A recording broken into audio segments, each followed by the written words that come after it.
saw it, we all saw it. Game 4, Madison Square Garden, the Mecca, hype. And the New York Knicks answered the call. Jalen Brunson, 29. Brunson, a three-pointer. It's good! R.J. Barrett, 26. Barrett goes at Osman again, falling away. Shot is good. R.J. Barrett back. You want to know how it's done? They showed you. Hart goes right at Allen. Layup. It's good. Back out for Brunson. History. Time. The Garden crowd has gone bonkers here. New York Knicks, one victory away from advancing to the Eastern Conference semifinals. New York, stand up. New York, stand up. New York, stand up. One to go. Woo.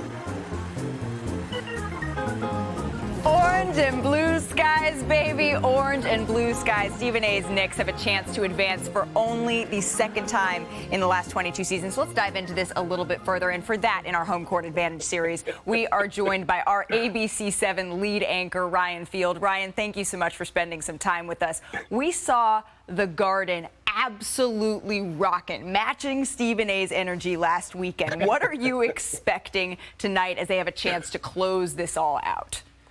I'll tell you what, Stephen A. encapsulated Knicks' excitement for their fans perfectly, as he tends to do. I mean, look, they've only advanced to the second round. They haven't done it since 10 years ago. So this fan base, as we've seen the last two games outside Madison Square Garden, where they basically had to close down the streets because they've been celebrating these big wins in Game 3 and Game 4, this fan base has just been dying for something to celebrate. And they know, Malika, this is a team that is better than it was 2 years ago. So they feel like they have a chance to really make some noise in this postseason, and it starts with a chance to close out the Cavs here tonight in Cleveland. I know that there was an extra little emotional charge, right, coming into this series because Donovan Mitchell was the subject of so much talk in connection with the New York Knicks, and obviously they end up with Jalen Brunson, whose success has been inextricably linked, right, with New York and vice versa. How would you, though, sum up the impact that he has made on this team?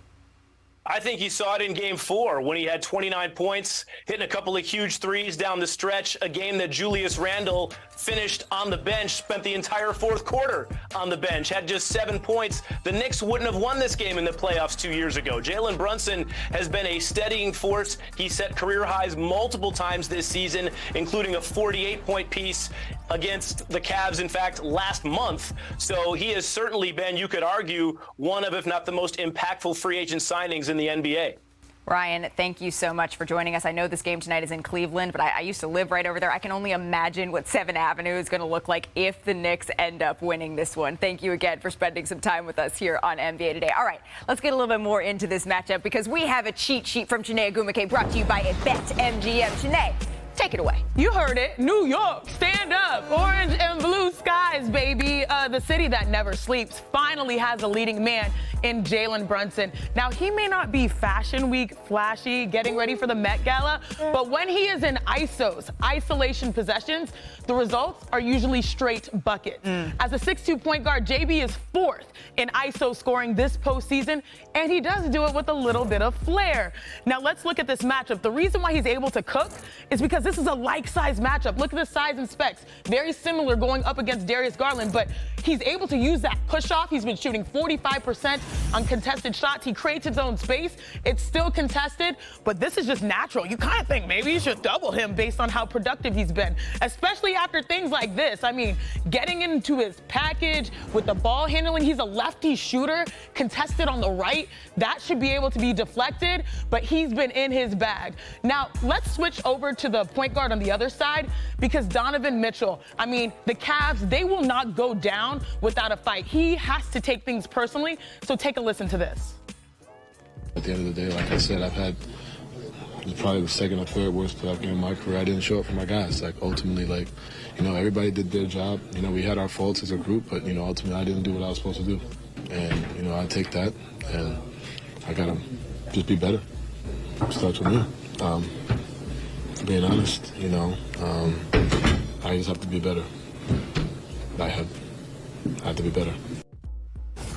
we all know what Donovan Mitchell is capable of, and we know he can play better. But this is why defense and matchups matter in the playoffs, especially with a guy like Josh Hart guarding him. Spiders is making 36% of his shots when being guarded by Hart. That has to change to get back in this series. Let's take a look at this stellar defense. Director Kathy, thank you for running it. All right, watch this right here. He is active, almost near half court, still pressuring, has a good awareness to be like, all right, I'm out there, let me go under the screen. He's like, oh, no, let me stay with him. We're not switching. Very physical at the point of attack. And he keeps the ball active defensively by keeping his hands and getting so many deflections. Things are not comfortable. Josh Hart, Jalen Brunson, those bros from Nova, they've been doing their thing, and it's been really impressive to see New York have new life. This may be the greatest playoff performance by any Heat player. We're just hooping, playing basketball the right way. Nobody home! Miami leads it for the first time tonight! I love the competitive aspect of it. This is where all the best players, they show up and they show out. The 8-seeded Heat, they shock the Bucks and take a 3-1 lead in this best-of-7 series.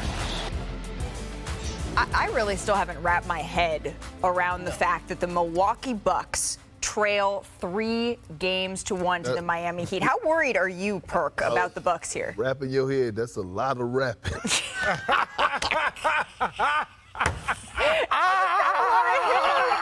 can't talk about the bobblehead, bro. You can't talk about the bobblehead. All right, everybody, welcome to NBA Today. You understand? I had to get extra fabric for this shirt. If we're talking about the Milwaukee Bucks.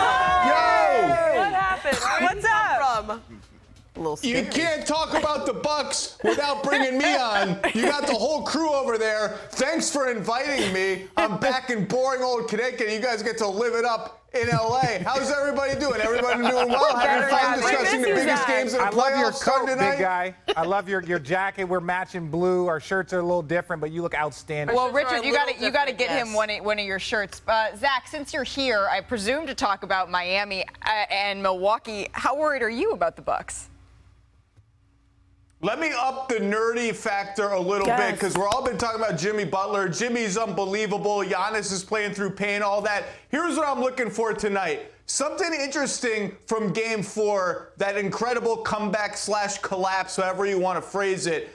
The Bucks, when they won the title, they discovered our best offense is Giannis as a screener, Giannis as a rim-running center, Chris Middleton, Giannis, pick and roll. That's our crutch. That's our go-to play.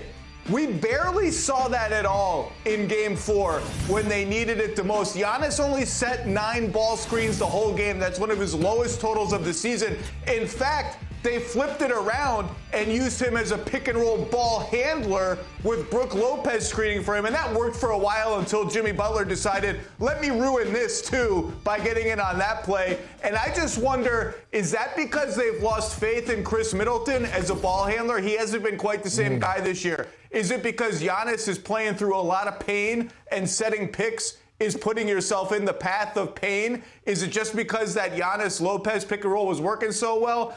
The Bucks seem to have kind of lost that core piece of their offensive identity when they really, really needed it in Game 4, and now their margin for error is nothing. And like you guys are talking about wrapping things around people's heads, it's astonishing that the other day felt like Giannis is back, okay, their playoffs are starting, this is the Vegas favorite. They could end tonight if they don't find themselves, or if Jimmy Butler decides to just end them again.